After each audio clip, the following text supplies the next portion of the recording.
মধ্যপ্রাচ্যের দেশ ওমানে একই পরিবারের ৪ প্রবাসী ভাইয়ের রহস্যজনক মৃত্যুতে শোকের ছায়া নেমে এসেছে চট্টগ্রামের রাঙ্গুনিয়ায়। গাড়ির ভেতর থেকে উদ্ধার করা হয়েছে তাঁদের মরদেহ। নিহতরা হলেন রাঙ্গুনিয়া উপজেলার লালানগর ইউনিয়নের বন্দারাজার পাড়ার বাসিন্দা মোহাম্মদ রাশেদ, মোহাম্মদ শাহেদ, মোহাম্মদ সিরাজ ও মোহাম্মদ শহীদ।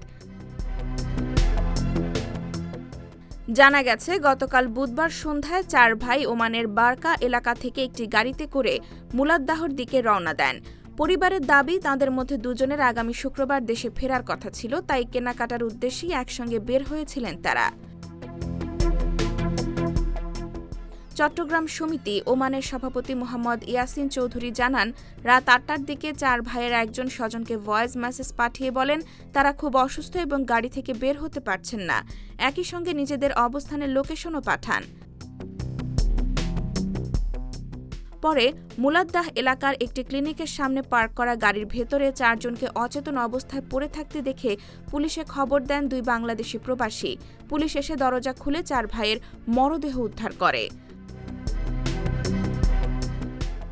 প্রাথমিকভাবে ধারণা করা হচ্ছে, গাড়ির ভেতরের কোনো বিষাক্ত গ্যাস ছড়িয়ে পড়ায় তাদের মৃত্যু হতে পারে।